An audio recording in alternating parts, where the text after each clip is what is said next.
देखो, अब है क्वेश्चन नंबर 7वें का पहला। जी। इसमें क्या दिया हुआ है कि युगपत समीकरणों के युग्म 3x प्लस वाई माइनस 12 बराबर 0 तथा x माइनस 3y प्लस 6 बराबर 0 को ग्राफीय विधि से हल करना है, यानी कि इन दोनों समीकरण की सहायता से इसका एक ग्राफ बनाना है।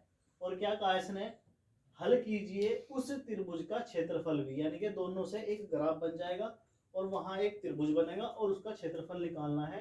और वो सिर्फ एक्स अक्ष से ही बनेगा, यानी कि वाई अक्ष पर नहीं होगा, सिर्फ एक्स अक्ष पर बनेगा। तो देखो हम क्या सोल्व करेंगे। पहले तो हमने लिखी समीकरण 3x प्लस वाई माइनस 12 बराबर 0। तो इसमें क्या काम करेंगे, पहले हम x बराबर 2 रख देंगे। 2 रखने पर जब इसमें x की जगह 2 रखेंगे, ये 2 प्लस वाई माइनस 12 बराबर 0। तो 2 की 3 से गुणा करेंगे तो 6 प्लस वाई माइनस 12 बराबर 0। इस 12 में से 6 घटाएंगे तो माइनस के 6 बराबर 0। तो y बराबर माइनस का 6 उधर जाके प्लस का 6, यानी कि y बराबर 6 निकल जाएगा। फिर हम इसके बाद रखेंगे x बराबर, इसमें 3 रखने पर, x बराबर 3 रखने पर जब इस समीकरण में x की जगह 3 रखेंगे तो x की जगह 3 प्लस वाई माइनस 12 बराबर 0, इस तरह करना है। तो पहला तो हमने ये रखा 2, अब रख रहे हैं हम 3, ठीक है। तो 3 दिया तो हो गए 9 प्लस वाई माइनस 12 बराबर 0। तो 12 में से 9 गए, ये रह गए हमारे पास माइनस के 3 बराबर 0। तो y निकल कर आ गए बराबर 3। अब इस समीकरण से हमने दो मान निकाल लिए, एक मान ये निकला, एक मान ये निकला। अब इसी तरह इसी समीकरण से दो मान और निकाल लेंगे। ये तो निकले x के, जब हमने x बराबर रखा था 2 और 3। हम रख रहे हैं इसी समीकरण में y बराबर, मान लिया हमने 0 रख दिया, y बराबर 0 रखने पर इसी समीकरण में जब हमने 0 रखा तो 3x प्लस y की जगह 0 और माइनस 12 और बराबर 0। तो ये माइनस के 12 तो जो का तो रह जाएगा 0 खत्म। माइनस 12 को उधर उठाकर ले जाएंगे तो ये प्लस के 12 हो गया।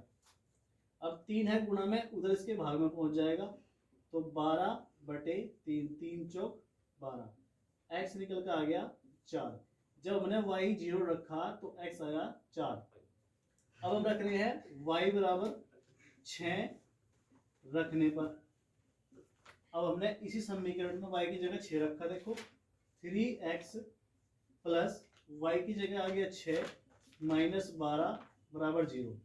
तो 3x, 12 में से 6 गए, माइनस के 6 बराबर 0। तो 3x, ये माइनस का 6 उधर जाके हो गया प्लस का 6। तो यहाँ रह गया x बराबर 3 गुणा में है, उसके भाग में चला जाएगा तो 3 दूना 6। तो x बराबर आगे निकल के 2। अब इस समीकरण से एक टेबल बन गई, वो टेबल अब यहाँ बना रहे, देखो ये टेबल बना रहे। यहाँ पे तो रखने हैं x के मान ऊपर और नीचे रखने हैं y के। देखो कैसे, जब हमने x की जगह 2 रखा था, x 2 रखा था तो y निकल के आया था 6, ये आ गया 6। जब हमने x की जगह 3 रखा तो y निकल के आया हमारे पास 3। इसी तरह y की जगह हमने 0 रख दिया तो x निकल के आया 4। फिर y की जगह हमने 6 रखा तो x निकल के आया 2। ये आ गई, ये एक टेबल बन गई हमारी इस समीकरण से, पहले वाले समीकरण से। इसी तरह हमें इसका यूज करना है सेकंड समीकरण का। देखो सेकंड समीकरण से अब है x माइनस 3y प्लस 6 रोक दो। अब देखो सेकंड इक्वेशन है, पहले इसमें हमने रखा x बराबर 0 रखने पर। जब हम x की जगह 0 रख रहे हैं तो 0 माइनस 3y प्लस 6 बराबर 0।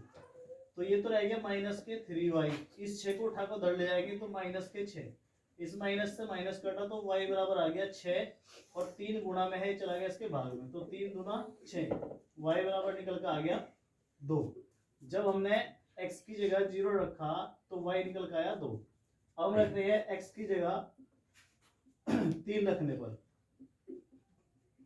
जब x की जगह हमने 3 रखा तो -3y प्लस के 6 बराबर 0। इसको जोड़ा, देखो 6 और 3 9 हो गए, ये तो 3y प्लस 9 बराबर 0। 9 को उठाकर उधर ले जाओ, ये हो गया -9, माइनस से माइनस कैंसिल, तो y बराबर आ गया 9 और ये 3 चला गया इसके भाग में, तो 3 तिया 9, तो y बराबर निकल के आ गया 3। अब x जब हमने 3 रखा तो y भी 3 आया हमारे पास। अब इसी इक्वेशन में देखो यहाँ पे कर रहे हैं, हमने x की जगह तो रख लिया, अब इसी तरह हम रख रहे हैं y की जगह।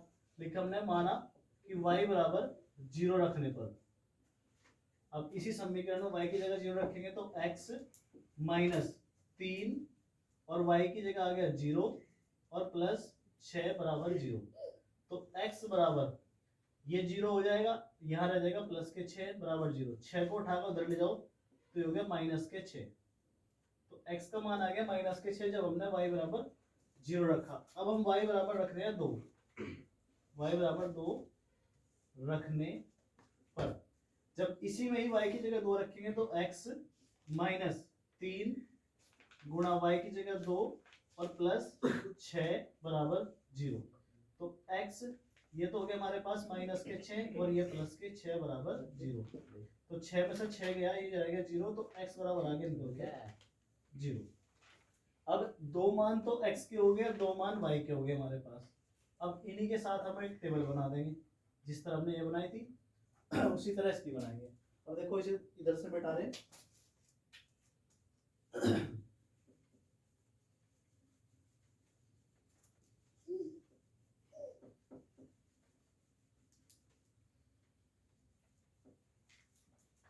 ये बन गई एक टेबल। यहाँ से देखो, ये यहाँ बना ले,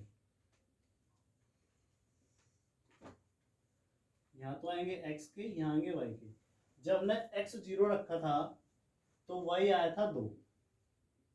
इसी तरह x जब हमने 3 रखा तो y निकल कर आया 3, और फिर यहाँ पे रखा हमने y की जगह 0 तो x निकल कर आया -6। फिर y 2 रखा तो x निकल कर आया 0। अब ये हमारे पास टेबल बन गई 2, एक टेबल ये है, एक टेबल ये है। ये तो थी फर्स्ट इक्वेशन के लिए और ये थी सेकंड इक्वेशन के लिए। अब इन दोनों के लिए हम ग्राफ बनाएंगे। अब इस सारे को मिटा रहा हूं मैं, देखना जरा, मिटा दूं, रहने दो, देखो कोई नहीं।